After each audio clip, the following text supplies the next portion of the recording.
আসসালামু আলাইকুম, কেমন আছেন সবাই? আলহামদুলিল্লাহ, আমিও আপনাদের দয় অনেক ভালো আছি। তো আজকের কবুতরের এবং হাঁস মুরগির যে ফার্মটা আছে অনেক ময়লা হয়ে গেছে, এই জন্য পরিষ্কার করব। আর পরিষ্কার পরিচ্ছন্নতা কিন্তু ইমানের একটা অঙ্গ। আর আপনারা জানেন যে হাঁস মুরগি এবং কবুতরের খামারে অনেকে কিন্তু কাঠের গুঁড়ি বা তুষ দিয়ে রাখে। আমি কিন্তু নিচে কিছু দিয়ে রাখি না, যে জন্য আমার এই যে ফার্মটা 2 দিন 1 দিন পর পর পরিষ্কার করা লাগে। কারণ তা না হলে দেখা যায় যে যখন ময়লা হয়ে যায় বেশি, তখন কিন্তু বিভিন্ন রকমের ভাইরাসে আক্রমণ করতে পারে। আমার ফার্মে ভাইরাসে আক্রমণ না করতে পারে, এই জন্যই কিন্তু আমি সবসময় পরিষ্কার রাখি। এবং পরিষ্কার থাকলে দেখা যায় ফ্লোরে যাতে কোনো খাবার পরে থাকে, এইটা কিন্তু আবার হাঁস মুরগি খাইতে পারে।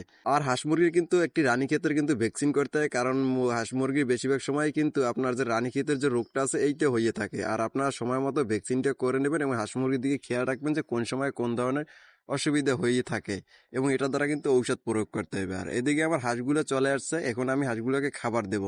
আর আজকের খাবার দিতে আছি যে শুধু ধান, কারণ এখন আমাদের ফসলের মাঠ যে আছে, মাঠ থেকে কিন্তু ওরা অনেক রকম পোকামাকড় এগুলো এবং শামুক আছে ছোট ছোট, এইগুলোই খাইয়ে থাকে। এই জন্য আমি কিন্তু মূলত তিনবার খাবার দিয়ে থাকি, সকালে, দুপুরে আর সন্ধ্যাবেলায়। আর এই জন্যই কিন্তু আমার হাঁস মুরগিকে একটু খাবার কম দিলেও হয়, কারণ ওরা বাইরে থেকেই অনেকটা পরিমাণ খাবার খাইতে পারে। তো পাশাপাশি মুরগিগুলোও চলে আসছে খাবার খাওয়ার জন্য।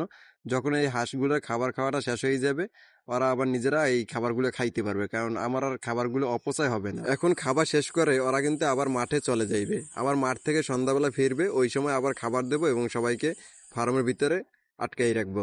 মোটামুটি এখন সবাইরই খাবার খাওয়ানো শেষ, এখন আমি আমার ফার্মের পরিষ্কারের কাজে লেগে পড়বো। তো যাবার আগে আপনাদের সবাইকে একটা জিনিস বলে যাই যে আপনারা যেই যে পালন করেন না কেন, একটু যত্ন নেবেন এবং অন্যর কথা না শুনে চেষ্টা করতে থাকবেন, দেখবেন সফলতা আসবেই। আমিও চেষ্টা করতে আছি। দোয়া করবেন সবসময়, আর সবসময় যত্ন নেবেন।